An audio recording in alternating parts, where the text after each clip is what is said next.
ஓம் ஸ்ருதி ஸ்மிருதி புராணானாம் ஆலயம் கருணாலயம் நமாமி பகவத் பாதம் சங்கரம் லோகசங்கரம் சங்கரம் சங்கராச்சாரியம் கேசவம் பாதராயணம் சூத்ரபாஷ்யக்ருதௌ வந்தே பகவந்தௌ புனః புனः ஈஸ்வரோ குருராத்மேதி மூர்த்திபேதவிபாகினே व्योमवद् व्याप्तदेहाय दक्षिणामूर्तये नमः।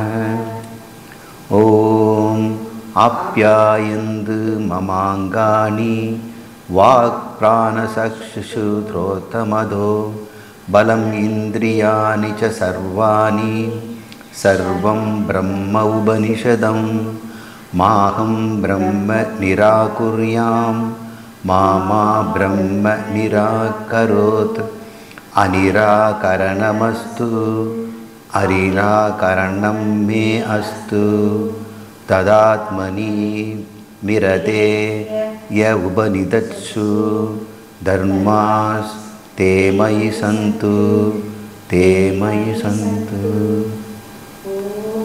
शान्ति शान्ति शान्तिः।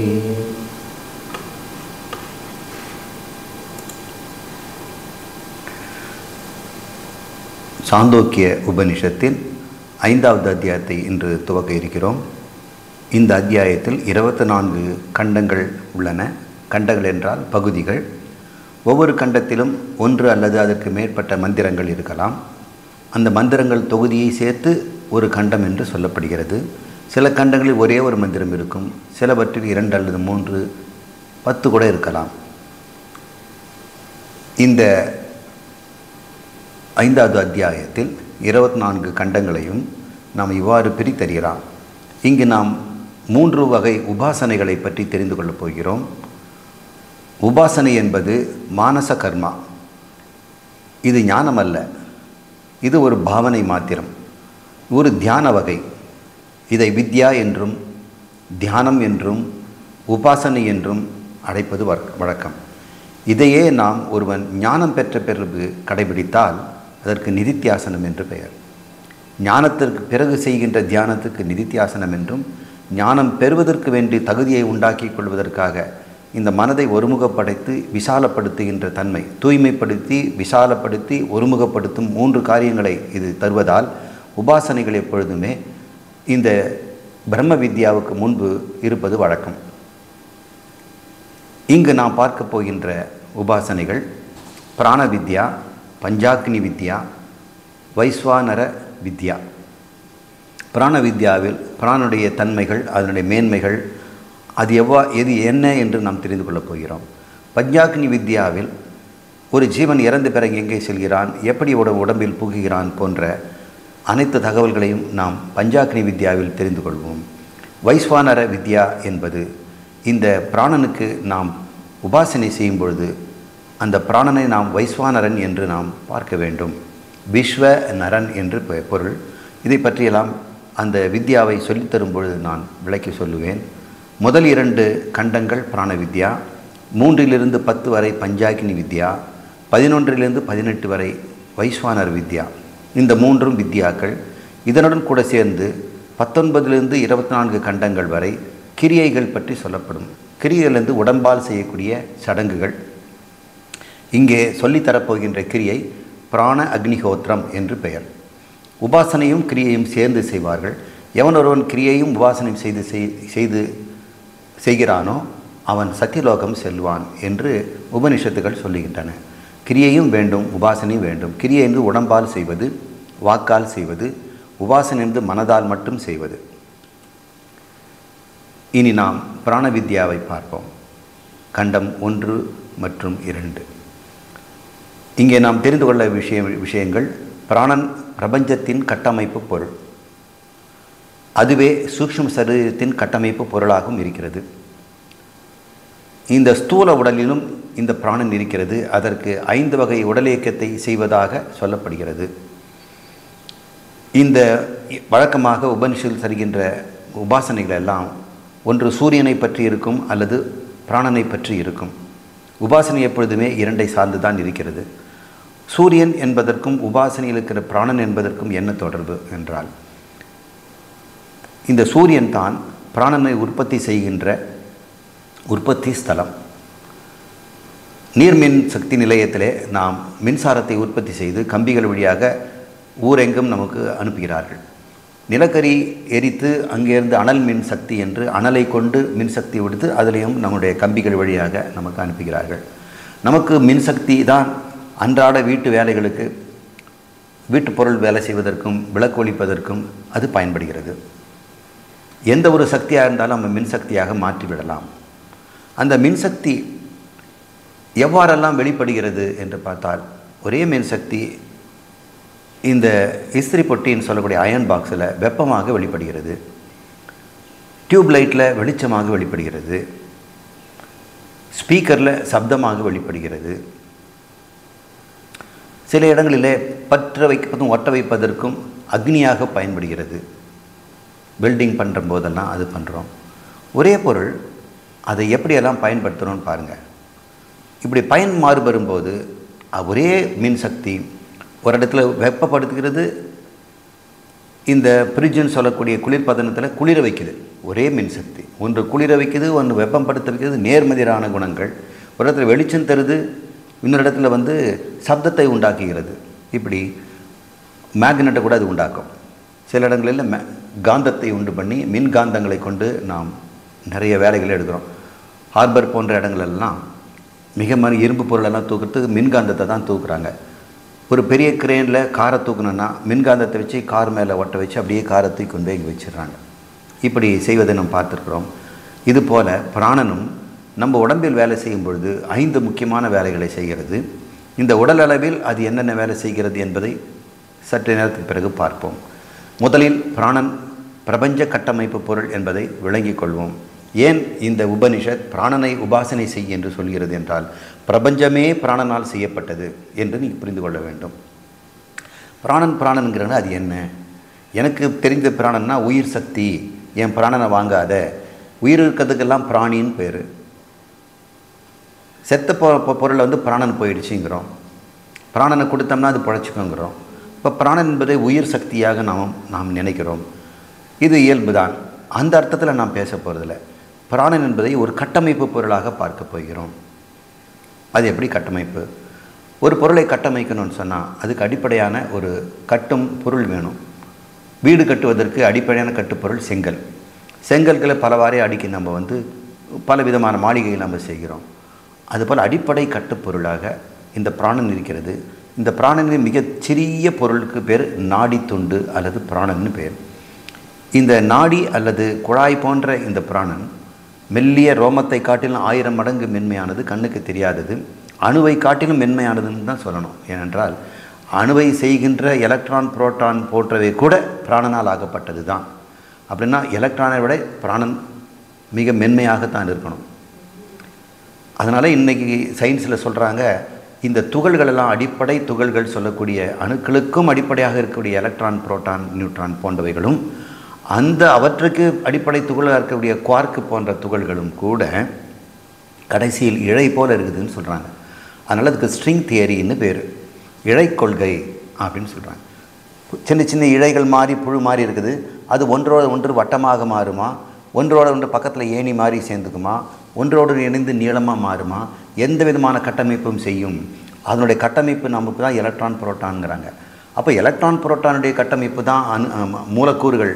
மூலக்கூறுன்னு கட்டமைப்பு தான் நம்ம புரோட்டீன், சதை, தசை போன்ற பொருட்கள். வெளியே பார்க்கின்ற இந்த நிலம், நீர் போன்றதெல்லாம் இந்த மூலக்கூறுகள் என்று சொன்னால், இந்த மூலக்கூறுகள் அணுக்கள் என்று சொன்னால், அணுக்கள் எல்லாம் அடிப்படை துகள் என்று சொன்னால், அடிப்படை துகள் எல்லாம் கடைசியில் புழு போல் நெடுகின்ற இந்த பிராணனுடைய இழைகளாகத்தான் இருக்கும். இப்போ ஒட்டுமொத்த பிரபஞ்சம், ஆகாயம் கூட பிராணன் தான். அதை நம்ம வெற்றிடம்னு சொல்கிறோம். ஆனால் சாஸ்திரம் அது வெற்றிடமாக சொல்லுவதை, அது சூன்யம் அல்ல, அதுவும் பிராணன் சக்தியால் நிரப்பப்பட்டிருக்கிறது. நாம் புரிந்து கொள்வதற்காக அது ஒரு பேர் கொடுத்துருக்காங்க, அது வாயு என்று சொல்கிறாங்க. இப்பொழுது ஒரு கற்பனையை நீங்கள் செய்து கொள்ளுங்கள். பெரிய சமுத்திரம். அந்த சமுத்திரத்துக்கு கரை இருக்குது. ஆனால் நான் கற்பனை செய்கின்ற சமுத்திரத்துக்கு கரையே கிடையாது. அது அபாரம். பாரம்னாக்கா கரை. அபாரம் அப்படின்னா சில பேர் அபாரமாக நம்ம பாடுறாரே அப்படின்னு, அளவெல்லாம் பாடுறாரே அப்படின்ற அர்த்தம். அபார சக்தி. இந்த அளவற்ற கடல் அதுதான் ஆத்மா, அது பிரம்மம். கற்பனைக்கு உபாசனை செய்யணும் இல்லையா, அதுக்காக.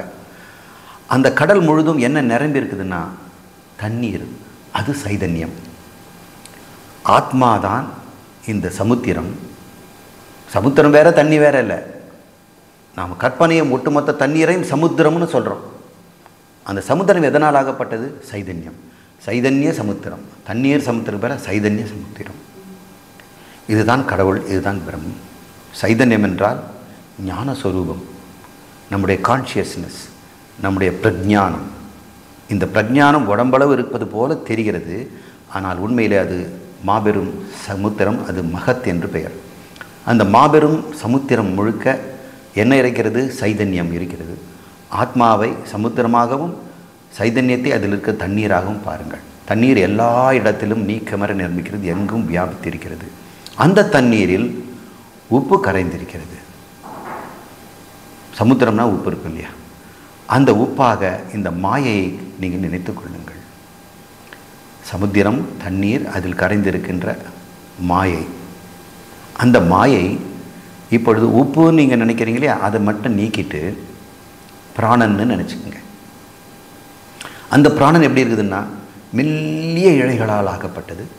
அந்த இழைகளை ஒன்றோடு ஒன்று பின்னி பிணைஞ்சி ஒரு கொசு வலை மாதிரியும் மீன் வலை மாதிரியும், அல்லது நாம் வழக்கமாக காட்டுகின்ற இந்த நுரைப்பீர்க்கின் வலை பின்னல் மாதிரியும் சமுத்திரம் முழுக்க நிரம்பி இருக்கிறது. அப்போது சமுத்திரம், தண்ணீர், தண்ணீர் முழுக்க இப்பொழுது இந்த பிராணன் அல்லது நாடி பிராணன். இந்த நாடி பிராணன் உப்புன்னு வச்சுக்கோங்க உங்கள் கற்பனைக்கு.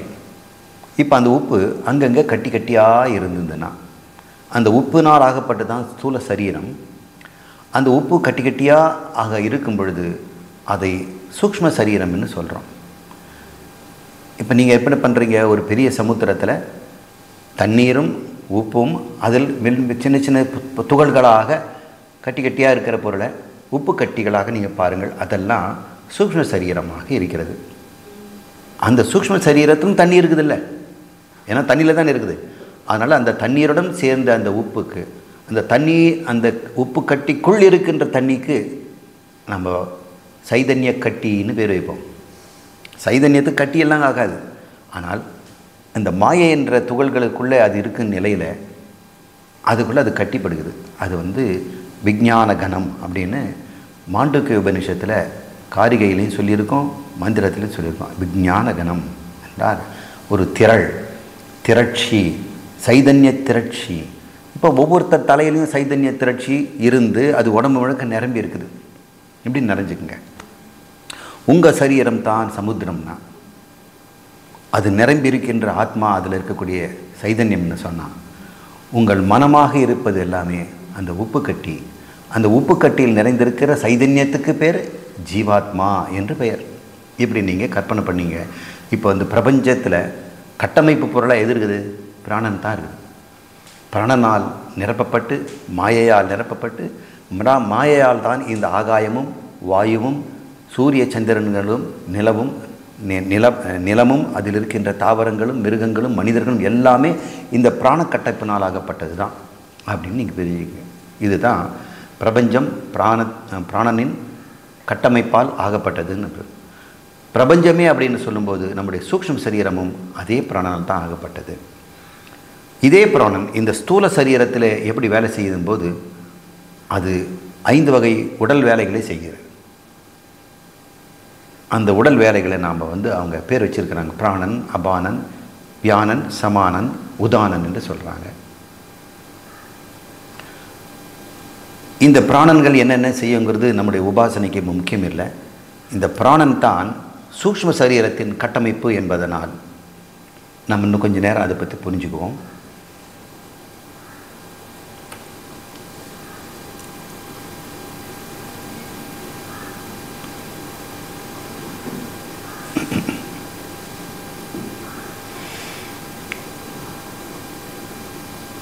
ஒரு மனிதன், அவனுடைய தலை, அவனுக்கு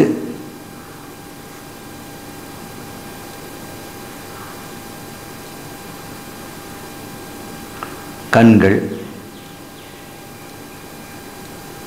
நாசி, வாய், இதெல்லாம் இருக்கு. 5 புலனுமே இங்கே இருக்கு. சக்ஷு, ஸ்ரோத்ரம், நாசி, நாக்கு, ஜிக்வா. அப்புறம் தோல், முகத்தில் தொட்டால் நமக்கு தெரியுது. சப்த, காதில் சப்தம், தோலில் தொடும்போது ஸ்பரிசம், கண்கள் ரூபம், வாயில் நாக்கு ரசம், மூக்கு கந்தம். இப்படி 5 புலன்களுமே முகத்திலேயே நிரம்பி இருக்கிறது. இந்த கண் நமக்கு வெளியே பார்க்கும் பொழுது ஒரு புருவம், அதற்கு ஒரு கண் விழி, அதுக்கு ஒரு இமை, கண் பார்ப்பதற்கு வேண்டிய அந்த கருவிழி, இதெல்லாம் இருப்பதை நம்ம பார்க்குறோம். அப்புறம் மூக்கை நம்ம பார்க்கும்பொழுது இதற்குள்ளேயும் ஈரமாக பதன் இருக்கக்கூடியது, காற்று வலு போச்சு, நமக்கு ஸ்மெல்லாம் தெரியுது. இது ஸ்தூலத்தில் பார்க்கின்ற உறுப்புகள். உண்மையிலே கண் எதையும் பார்ப்பதில்லை. இது ஒளி வாங்கும் கருவி. வெளியே இருக்கிற பொருளெல்லாம் ஒளியை உள்ளே வாங்கி கண் வழியாக உள்ளே அனுப்பி அதை ஒரு தகவலாக உள்ளே இருக்கக்கூடிய சூக்ஷ்ம சரீரத்தை கொடுக்குது. அப்போ சூக்ஷ்ம சரீரம் தலைமாறியே இருக்கும். ஏன்னா தலை முழுக்க அது நிரம்பியிருக்கு. இதுவும் வலைப்பின்னலால் ஆகப்பட்டது. வலைன்னு நினச்சிக்கோங்க, கொசு வலை மாதிரி. இதில் கண்ணுக்குன்னு பார்ப்பதற்குன்னு ஒரு கட்டமைப்பு இருக்குது. அந்த கட்டமைப்பு இது கண் மாதிரியே இருக்குன்னு வைங்க, அந்த கண் மாதிரி இருக்குது இந்த கட்டமைப்பு. காது கேட்கணும், அதுக்குள்ளே காதுக்கு உள்காதலுக்குள்ளே காது கேட்கறது இடம் இருக்குது, அது ஒரு கட்டமைப்புன்னு வச்சுக்கோங்க. அதுக்கப்புறம் நாசி, இந்த நாசிக்குள்ளே ஒரு கட்டமைப்பு இருக்கும், மூக்கில் ஸ்மெல்லிங்கு தான் பார்க்குறோம். அப்புறம் நாக்கு, இந்த நாக்கில் ஒரு கட்டமைப்பு இருக்குது. இதெல்லாம் பிராண கட்டமைப்பு. நீங்கள் பார்க்குறது ஸ்தூல நாக்கு, அந்த நாக்குக்குள்ளேயே பிராண கட்டமைப்பும் இருக்கிறது. அதுதான் டேஸ்ட் அறியுது. மூக்குக்குள்ளே தான் வாசனை அறிகிறது. கண்ணுக்குள்ளே இருக்கக்கூடிய அந்த சக்ஷு தான் நமக்கு வெளிச்சத்தை அறியுது. பச்சை நிறம், வெள்ளை நிறம், இதெல்லாம் அறியுது. காதுக்குள்ளே சப்தத்தை கேட்குது. அப்புறம் தோல் முழுக்க இந்த பிராண கட்டமைப்பு இருக்கிறதுனால நமக்கு ஸ்பரிசமும் தெரிகிறது. இப்படி தெரிஞ்சுங்க. அது என்ன சார் கட்டமைப்புங்கிறீங்க? உங்களுக்கெல்லாம் தெரியும், கம்ப்யூட்டரில் இருக்கக்கூடிய சில தகவல்களெல்லாம் நாம் இந்த மாதிரி நினைவு எடுத்துகிட்டு போகக்கூடிய பென் டிரைவ்னு ஒன்று சொல்கிறோம். இது கம்ப்யூட்டரில் சொருகிறதுக்காக வேண்டி இதை ஒரு குழா வச்சுருக்குறாங்க. இங்கே ஒன்றும் கிடையாது. இங்கே சதுரமான ஒரு சிப் இருக்குது, சிலிக்கான் சிப்புன்னு சொல்லுவாங்க. சிலிக்கான் அப்படிங்கிறது ஒரு மணலால், தூய மணலால் செய்யப்பட்ட ஒரு தகடு. அந்த தகடில் ஒரு கட்டமைப்பை வச்சுருக்குறாங்க. அந்த கட்டமைப்பில் தான் நீங்கள் கொண்டு போகிற ப்ரோக்ராம்லாம் ஸ்டோர் ஆகுது. இசை, படங்கள், ஃபோட்டோகிராஃபு, அப்புறம் உங்களுடைய தகவல்கள், இதெல்லாம் அங்கே ஸ்டோர் பண்ணுறோம். இப்பொழுதும் கூட நாம் ஒரு கேமரா மூலம் ஒரு தகடில் வச்சு தான் நம்ம ஸ்டோர் பண்ணுறோம். இங்கேருந்து எடுத்து போய் கம்ப்யூட்டரில் கொண்டு போய் போட்டால் இங்கே என்ன எடுத்தோமோ அதை அப்படியே கொண்டு போய் கொடுக்கும். அதில் என்ன கட்டமைப்புனா, நம்ம கண்ணுக்கு தெரியாத ஒரு சர்க்கியூட் இருக்குது. சர்க்கியூட்னா ஒரு பாதை. இந்த பாதைகளை எப்படி பார்த்தோம், வானத்திலேருந்து கூகுள் மேப்பில் பார்த்தோம்னா கோயம்புத்தூர் மட்டுமே பெரிய சாலைகள், அதுலேருந்து சின்ன கிளை சாலைகள், அப்போ அங்கேருந்து சிறு சாலைகள், அதுக்கப்புறம் வீடுக்குனே போகிற தெரு, அப்புறம் அங்கே வீட்டுக்கு பக்கத்தில் இருக்க சந்து, இதெல்லாம் சேர்த்து பாரு வலை மாதிரி இருக்கும். எல்லா திசைகளிலும் போய் வலை மாதிரி இருக்கும். இது கோயம்புத்தூர் கட்டமைப்பு. இதே போல் சேலத்தில் நீங்கள் ஒரு மேப் எடுத்திங்கன்னா அந்த கட்டமைப்பும் சாலைகளால் தான் இருக்கும். ஆனால் ரெண்டுத்தையும் ஓவர்லேப் பண்ணி பார்த்தா வேறு மாதிரி இருக்கும். அங்கே இருக்க பிரதான சாலை வேறு திசையில் இருக்கும், அங்கே இருக்கிற துணை சாலைகள் மற்ற வீதிகள் எல்லாம் வேறு வேறு மாதிரி இருக்கும். ஆனால் எல்லாமே இதெல்லாம் இருக்குது. இப்போ நீங்கள் பார்க்குறீங்க, இந்த கட்டமைப்பை வச்சே நீங்கள் கோயம்புத்தூர் எது, சேலம் எது, சென்னை எதுன்னு கண்டுபிடிக்கலாம். இதே போல் இந்த நாடி பிராணின்ற கட்டமைப்பும் இதே மாதிரி சாலைகள் போல தான் இருக்கும். இப்போ கண்ணுக்குன்ற ஒரு கட்டமைப்பு காதுக்கு இருக்கிறது போல் இருக்காது. இதை தான் இது வேலை செய்கிறது. இந்த பிராண கட்டமைப்பு நமக்கு இந்திரியங்களை தருகிறது, ஞானேந்திரியங்கள். இதேபோல் வாக்கு, பாணி, பாதம், பாயுர், உபஸ்ஸம் என்று சொல்லக்கூடிய 5 வகை செயல் கருவிகளுக்கும் கட்டமைப்புகள் நம் தலையிலே இருக்கிறது. இப்போ தலை முழுக்க சூக்ஷ்ம சரீரம் பிராணன் நாடிகளாக செய்யப்பட்டு அதில் வலைப்பின்னல்களாக நாம் கூகுள் மேப்பில் பார்த்த மாதிரி இந்த சாலைகள் போல் அதுக்குன்ற ஒரு கட்டமைப்பு இருக்கிறது. இதைத்தான் நாம் இந்திரியங்கள்னு சொல்கிறோம். இப்போது ஒட்டுமொத்த இந்திரியங்களும் எதனால் ஆகப்பட்டது இப்போ உங்களுக்கு தெரிஞ்சிருக்கும். எல்லாமே நாடி பிராணன் தான். பிராணன் தான் இந்த இந்திரியங்களுக்கெல்லாம் முதன்மை. பிராணன் தோன்றிய பிறகு தான் கட்டமைப்பு உண்டாகி இந்திரியங்கள்லாம் வரும். அதனால் பிராணனுக்கு சில சிறப்பு அடைமொழிகளை இந்த உபாசனையில் சொல்லப்படுகிறது. இவ்வாறு நாம் உபாசிக்க வேண்டும். பிராணனே நீதான் ஜேஷ்டம் அப்படின்னு உபாசிக்கணும். ஜேஷ்டம்னா முதல் பிறந்தவன், ஜேஷ்டகுமாரன்னா முதல்வன். கடைசி பையனுக்கு கனிஷ்டகுமாரன்னு பேர். ஜேஷ்டகுமாரி கனிஷ்டகுமாரி கடைசியில் இருக்கிறவன். ஜேஷ்டம்னா முதல். தேவியில் கூட ஜேஷ்டா தேவி, ஸ்ரீதேவி அப்படின்னு 2 பேர் இருக்காங்க. ஸ்ரீதேவிங்கிற நம்முடைய லக்ஷ்மி, அவளுக்கு மூத்த ஒருத்தர் இருக்கிறா, அவள் ஜேஷ்டா தேவி. அவள் பேர் மூதேவி, மூத்த தேவின்னு அர்த்தம். நம்ம தப்பாக புரிஞ்சுக்கிட்டோம்.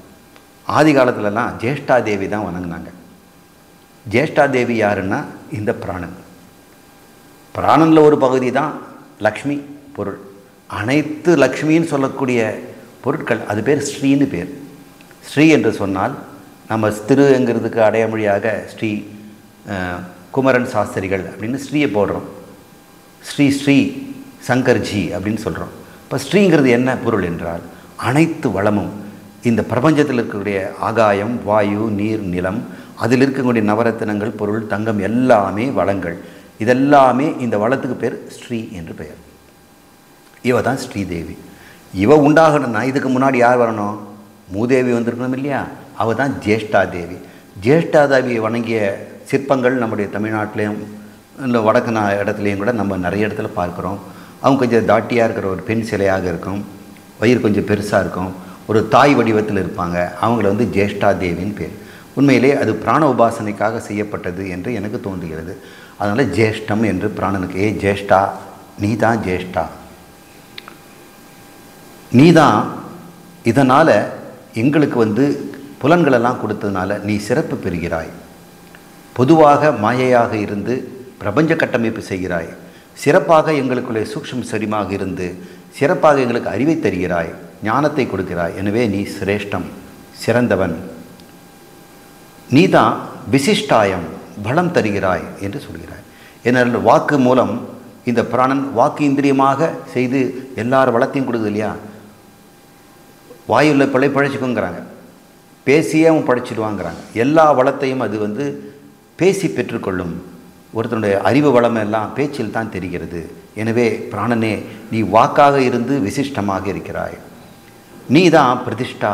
எல்லா இந்திரியங்களும் உன்னாலாக்கப்பட்டு உன்னிலே இருக்கிறது. ஒரு மெமரி சிப் மாதிரி இருக்கிற, அதில் எல்லா ப்ரோக்ராமும் எழுதுகிற மாதிரி நம்முடைய பிராணவலை கட்டமைப்பில் கண்ணும் காதும் போன்ற இந்திரியங்கள்லாம் உன்னில் தான் பதியப்பட்டிருக்கிறது. நீ தான் பதிவு அப்படின்னு சொல்கிறோம். அதனால் அது பேர் பிரதிஷ்டா. நீ செம்பத்தையும் தருகிறாய். செவிச்செல்வம்னு இங்கே நம்ம சங்கரர் சொல்கிறாரு. காது செல்வத்துட் செல்வம் செவிச்செல்வம் அப்படின்னு சொல்கிறார். அச்செல்வம் செல்வத்துள் எல்லாம் தலைங்கிறார். ஒருத்தன் காதால கேட்டு தான் பிரம்மஞானி ஆகிறான். அதுதானே இருக்கிறதுலே பெரிய செல்வம். பள்ளிக்கூடத்தில் 1ஆம் கிளாஸில் நமக்கு சொல்லிக் கொடுத்தல காது வழியாக தானே உள்ளே போச்சு. இன்னும் கூட குழந்தைங்களுக்கு, காது கேட்காத குழந்தைகளுக்கு காது கேட்க வச்சு தானே பாடம் எடுக்கிறாங்க. காது மட்டும் இல்லைன்னா நமக்கு எப்படி பாடம் கிடைக்கும்? எழுத்துடைய உச்சரிப்பு எப்படி தெரியும் உங்களுக்கு? காது கேட்காதவன் வாயுவும் உண்மையாயிடுவான். ஒருத்தருடைய வளமே காது தான். காதால் தான் எல்லா அறிவையும் நாம் பெறுகிறோம். கண்ணால் பார்த்து என்ன தெரிஞ்சுக்க முடியும்? நீங்கள் சொல்லலாம், சார் புஸ்தகத்தில் கண்ணால் தானே பார்த்து தெரிஞ்சுக்கிறேன்னு. இல்லை, அந்த எழுத்துக்களெல்லாம் உங்கள் காதுக்குள்ளே செவியாக போகும். நீங்கள் பார்க்குறீங்க, பிராணனுக்கு அடைமொழிகள்னு எழுத்து தான் படிக்கிறீங்க. ஆனால் உங்கள் மனசுக்குள்ளே என்ன வருது? சப்தம் எழுந்துக்குது.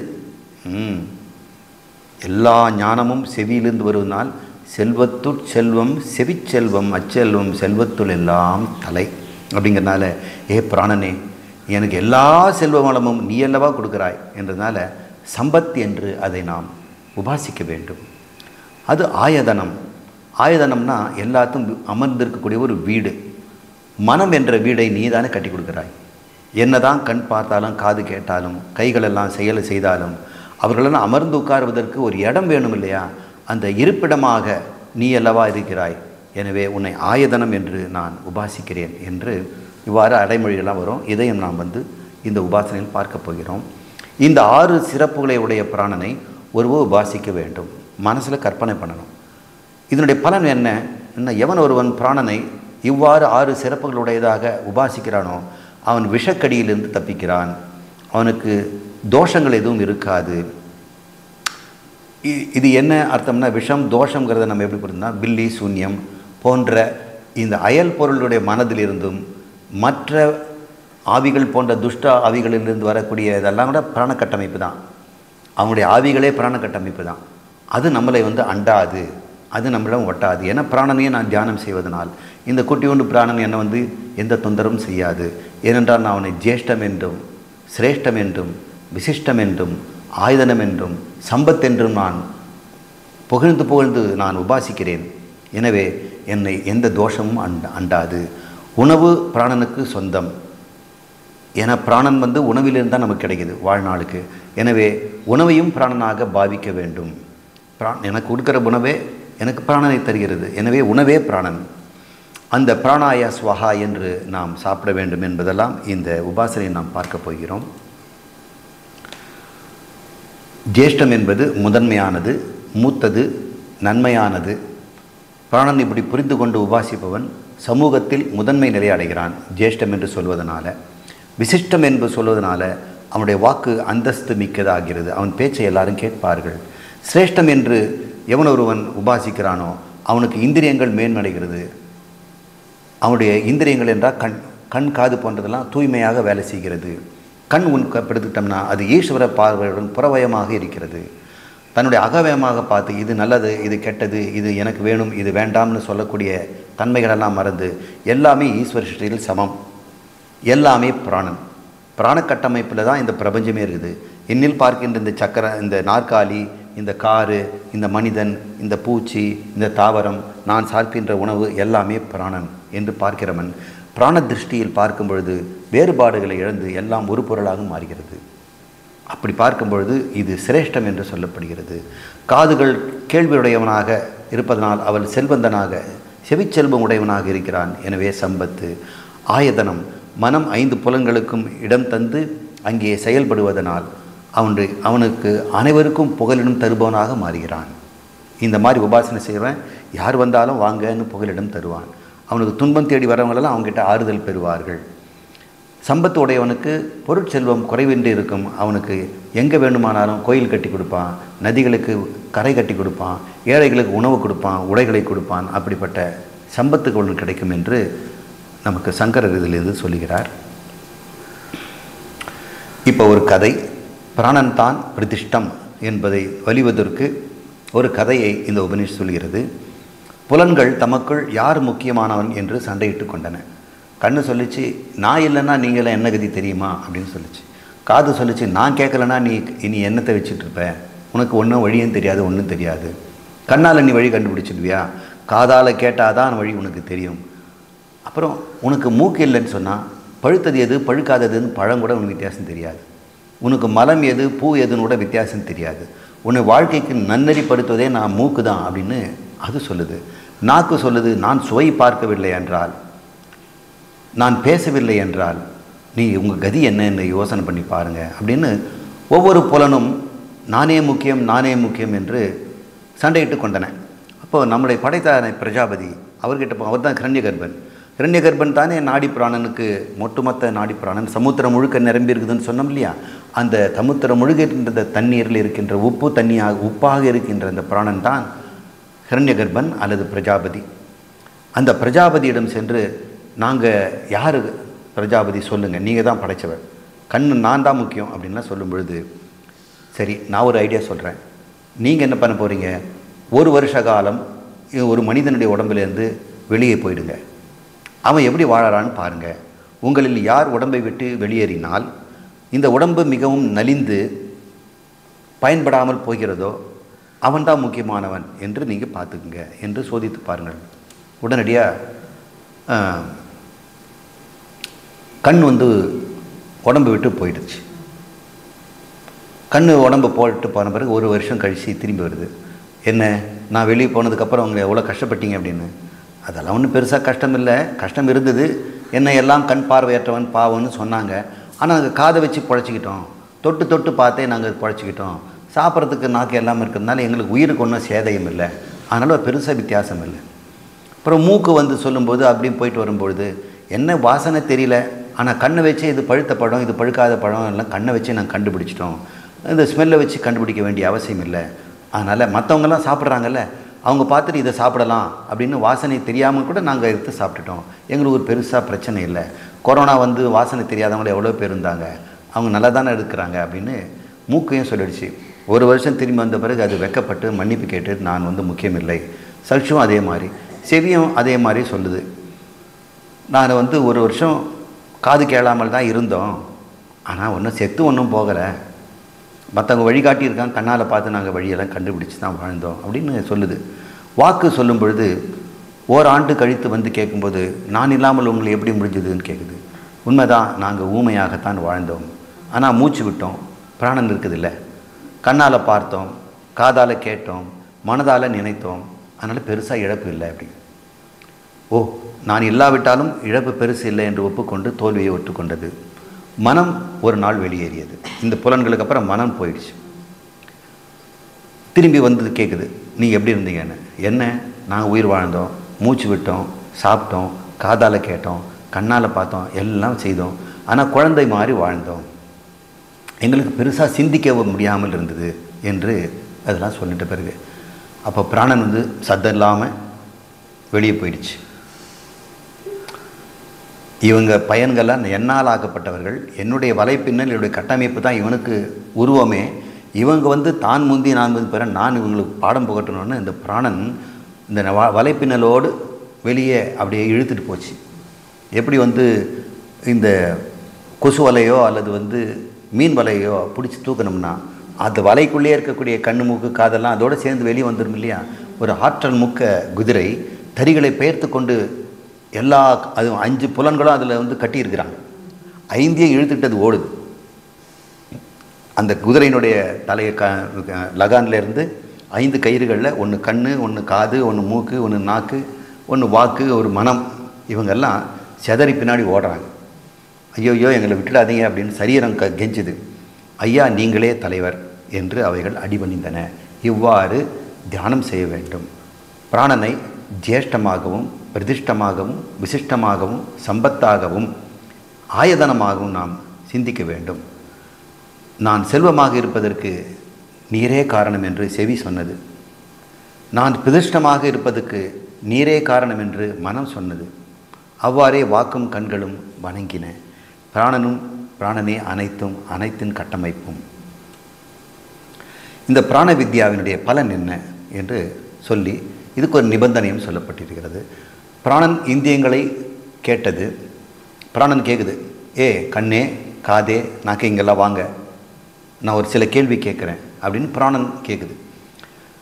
பிராணனாகி எனக்கு உணவு எது உங்களுக்கு தெரியுமா அப்படின்னு கேட்குது. ஏன்னா அவங்கெல்லாம் பிராணன் ஆக்கப்பட்டவங்க தான்.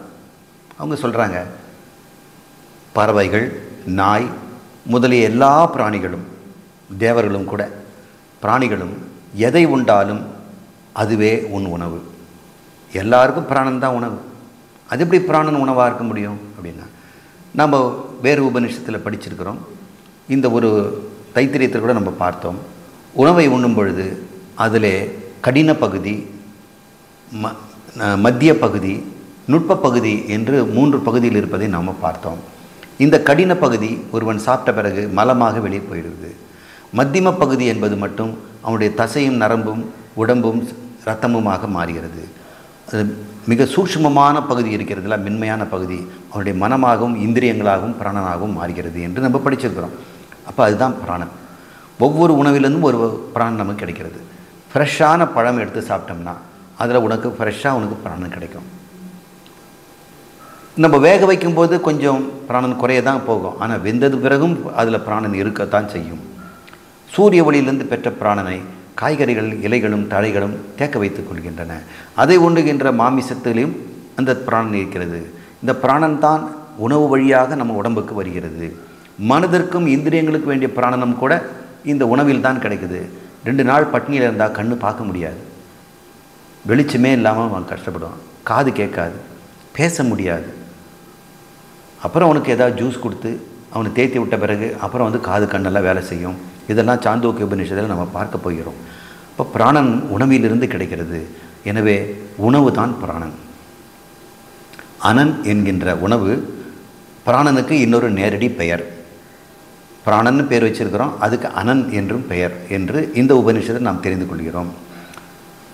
இவ்வாறு உபாசிபவன் அவன் எதையும் உண்டு வாழ்வான் என்று இங்கே சொல்லப்படுது. அவன் இந்த பிராணனை இவ்வாறு உபாசிப்பவன் எதையும் உண்டு வாழ்வான் அப்படின்னு, உண்ணாமலும் வாழ்வான்.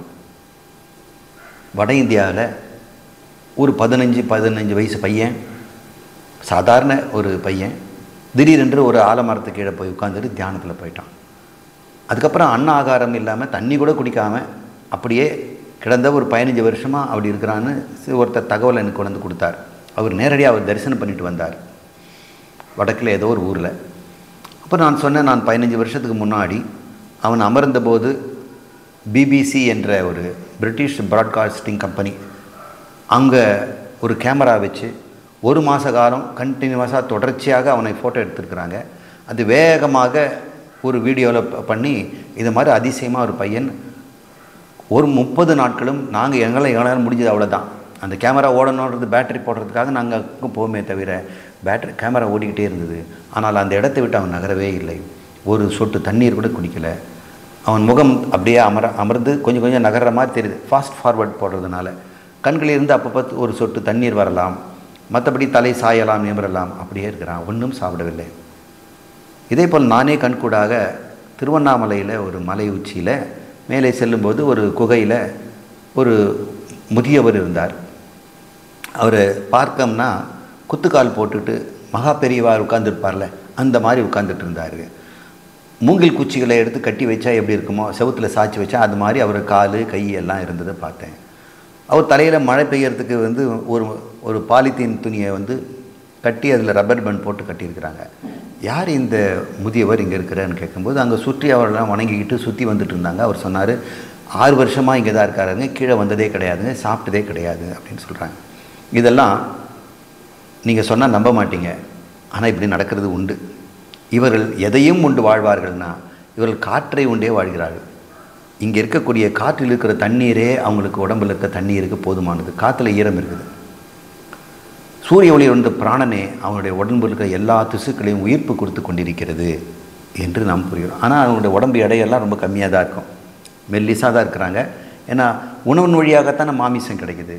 ஆனால் உயிருக்கு வேண்டிய பிராணனை அங்கிருந்து அவர்கள் பெற்றுக்கொள்கிறார்கள். இது வந்து பிராண உபாசனை செய்தவர்களுக்கு இது கிடைக்கிறது. அதுக்காக நீங்கள் இதெல்லாம் செய்துட்டு ஊரை விட்டு போயிட்டு 6 மாதம் சாப்பிடாமலாம் இருக்க வேண்டாம். சாப்பாட்லேயும் பிராணம் கிடைக்குது. இந்த பிராண வித்யாவின் பலன், எனது ஆடை என்ன அப்படின்னு கேட்டது. எனது உணவு என்னன்னு கேட்கும் பொழுது எல்லா உணவும் நீ தான். எந்தெந்த பிராணி என்னென்ன சாப்பிடுதோ, மீன் என்ன சாப்பிட்டாலும் அது நீ தான். அல்லது வந்து பாசிகள் என்ன சாப்பிடுதோ அதுவும் நீ தான். செடி கொடிகள் என்ன சாப்பிடுதோ அதுவும் பிராணன் தான். உணவெல்லாம் பிராணன் அப்படின்னு. சரி, என்னுடைய ஆடை எது அப்படின்னு அது கேட்குது. தண்ணீர் தான் உன் ஆடை என்று அவையெல்லாம் பதில் சொன்னான். ஏனென்றால் உணவை தண்ணீரால் தான் மூடுகிறோம். எந்த உணவையும் தண்ணீர் ஊற்றி தான் கொதிக்க வச்சு நம்ம சாப்பிட்றோம். அந்த பிராணன் உண்டாகணும், அந்த உணவுலேருந்து வெளிவரணும் அப்படின்னு சொன்னால் அதுக்கு தண்ணீரும் தேவைப்படுகிறது. தண்ணீர் தான் உனக்கு மூடி ஆடையாக பயன்படுத்துகிறோம் என்று இவ்வாறு உபாசிபவன் ஆடைகள் நிறைந்தவனாக இருக்கிறான், பாதுகாப்பு நிறைந்தவனாகவும் வீடு வாசல் போன்றவற்றும் அவன் இருப்பதை நம்ம பார்க்குறோம் அப்படின்னு சொல்லுது. எனக்கு இது எப்படி தோணுன்னா, ஒரு திருநெல்வேலியிலேருந்து என்னை பார்க்க நீண்ட காலத்து 20-25 வருஷத்துக்கு முன்னாடி ஒருவர் வந்தார். அவர் பெயர் நடராஜன் அப்படின்னு நினைக்கிறேன், மறந்துட்டேன். அவர் என்னிடம் வரும்பொழுது பாக்கெட்டில் வந்து ஒரு அட்டை காட்டினார். அந்த அட்டையில் கட்டம் போட்டு நிறைய எழுத்துக்கள் குட்டி குட்டியாக எழுதுது.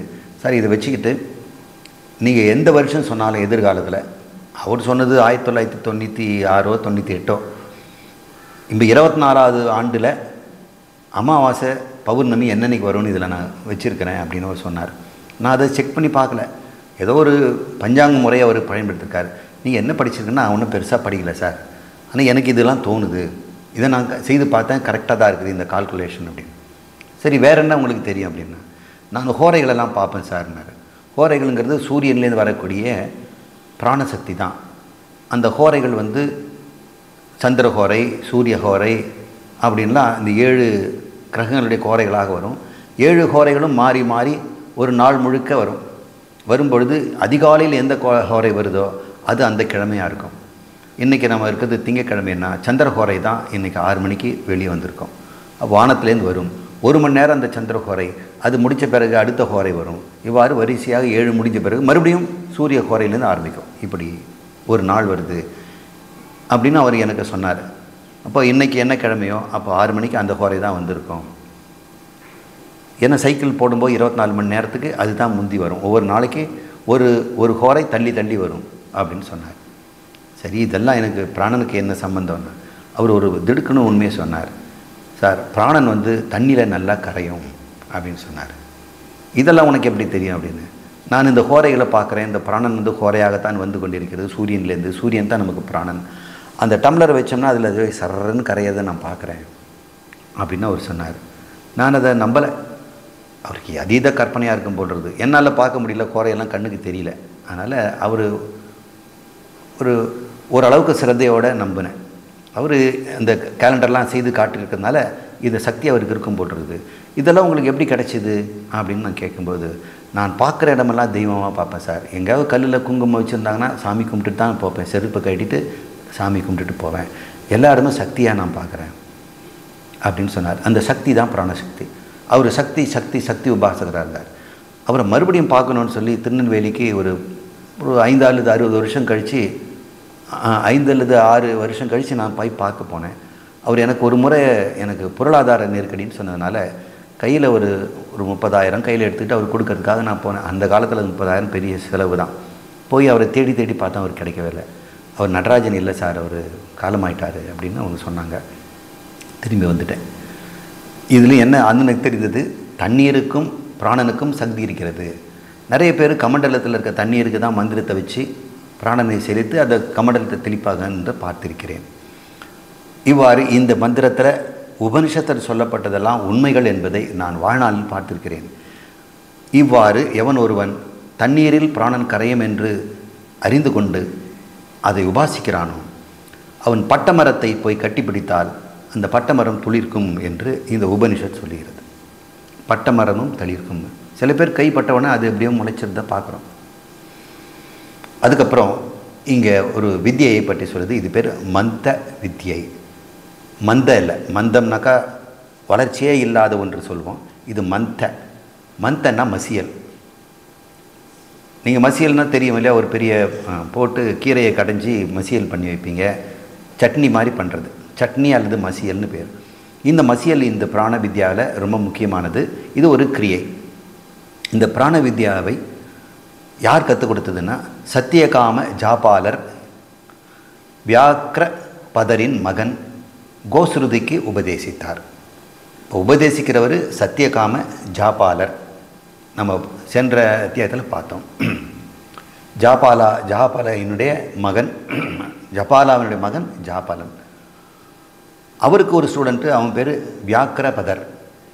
பதம்னா கால், வியாக்கரம்னா புலி. புலி நகம் போல் அவன் கால் இருக்கும் போல்றது. அவருடைய மகன் கோஸ்ருதி. அந்த கோஸ்ருதிக்கு இந்த உபதேசித்திருக்கிறதாக இந்த உபனிஷத் சொல்லுகிறது. என்ன சொல்லணும்? ஜேஷ்டாய சிரேஷ்டாய ஸ்வாஹா என்ன மந்திரம் நம்ம அவள் ஏற்கனவே சொன்னோம் என்கிற மந்திரத்துடன் இந்த மூலிகை, அது என்ன மூலிகைன்னு அது உபனிஷத் சொல்லலை. அதை போய் நம்ம சத்தியகாம ஜாபாலகிட்ட தான் கேட்கணும். ஒருவேளை கர்மகாண்டத்தில் எங்கேயாவது சொல்லப்பட்டிருக்கலாம் உபனிஷத்தில் இருப்பதை. அந்த மூலிகை எடுத்து மசியல் செய்து இந்த மந்திரத்தை சொல்லி தயிரையும் தேனையும் சேர்த்து அக்னிக்கு நாம் ஆகுதியில் இட வேண்டும். அதுக்கப்புறம் ஆகுதியில் இட்ட பிறகு இந்த மந்திரத்தை ஒரு 10-15 தடவை நம்ம சொல்லிட்ட பிறகு இந்த பாத்திரத்தில் மிச்சம் இருக்கு இல்லையா, அது மறுபடியும் விசிஷ்டாய ஸ்வாஹா என்ற மந்திரத்துடன் முன்பு எஞ்சிய அந்த மீதம் இருக்கிற மசியலை நெய்யுடன் சேர்க்கணும். ஆஜ்யம்னு பேர். இந்த நெய்யுக்கு அடுப்பில் வச்சு சூடு பண்ணோம்னா வெண்ணெயை நெய் உண்டாகும். அது கிருதம்னு பேர். சிலர் இந்த யக்ஞத்தை பயன்படுத்த வெயிலில் வச்சு தான் சூடு பண்ணுவாங்க. அதுக்கு பேர் ஆஜ்யம்னு பேர். அப்படி வெயிலில் வைத்து உருக்கிய நெய்யை பயன்படுத்தி இந்த விசிஷ்டாய ஸ்வாஹா என்று அதே மசியல் முன்பு மந்திரத்தை முடிந்து எஞ்சியதை நாம் செய்து அவ்வாறு நாம் அக்னிக்கு ஆகுதியிட வேண்டும். பிறகு பிரதிஷ்டாயை ஸ்வாஹா என்ற மந்திரத்துடன் முன்பு எஞ்சியதை மறுபடியும் ஆஜ்யத்துடன் சேர்ந்து அக்னிக்கிட வேண்டும். சம்பத்தே ஸ்வாஹா என்ற மந்திரத்துடன் இங்கே பார்த்தோன்னா நம்ம சொன்னதெல்லாம் இங்கே வருது. ஜேஷ்டாய சிரேஷ்டாய என்றால் அந்த 6 சிறப்பு குணங்களை நாம் ஏற்கனவே விளக்கிட்டோம். இவ்வாறு நம்ம உபாசனை செய்ய வேண்டும். மந்திரத்துடன் எஞ்சியதை மறுபடியும் ஆஜ்யத்தில் கலந்து அக்னிக்கு ஆகுதி செய்ய வேண்டும். ஆயதனாய ஸ்வாஹா என்ற மந்திரத்துடன் மீண்டும் எஞ்சியதில் ஆஜ்யத்துடன் கலந்து அக்னிக்கிட வேண்டும். எஞ்சியதை ஆஜ்யத்துடன் கலந்து அமம் என்கின்ற பெயருடைய பிராணன் நீரே. இதெல்லாம் மந்திரங்கள் நான் தமிழில் கொடுத்துருக்கிறேன். இது மந்திரங்களாக சொல்ல வேண்டும். நீயே ஆவாய், நீயே ஜேஷ்டன், நீயே சிரேஷ்டன், நீ ராஜாதிபதி, நீயே சர்வமும் என்று அந்த அக்னிக்கு அர்ப்பணிக்க வேண்டும். சபிது விருணீமகே, ஒளிபடைத்தவரை பிரார்த்திக்கிறோம். சபிது விருணீமகே என்று அந்த மந்திரம். இதன் அர்த்தம் சபிது என்றால் ஒளிபடைத்தவர். சபிதுர் வரேண்யம்னு படிச்சிருக்கிறோம் காயத்ரியில்.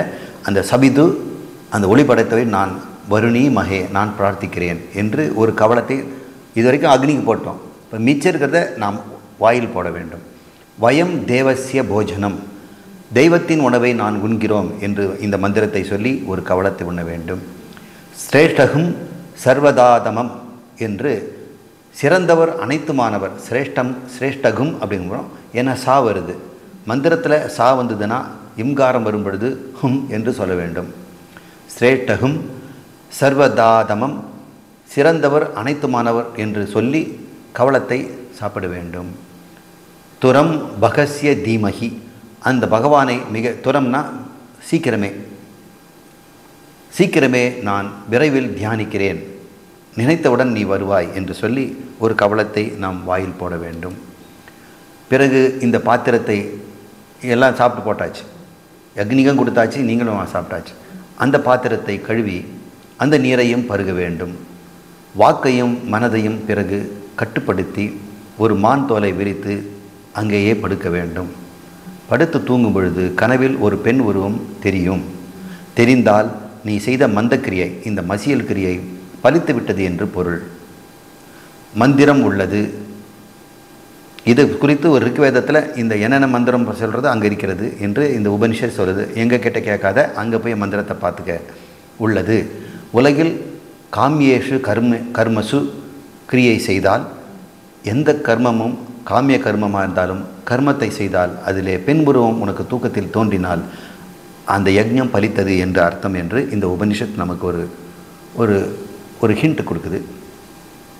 இதெல்லாம் கர்மகாண்டிகளுக்கு. சங்கரர் இந்த அத்தியாயத்துக்கு ஒரு அறிவுரை தருகிறாய்.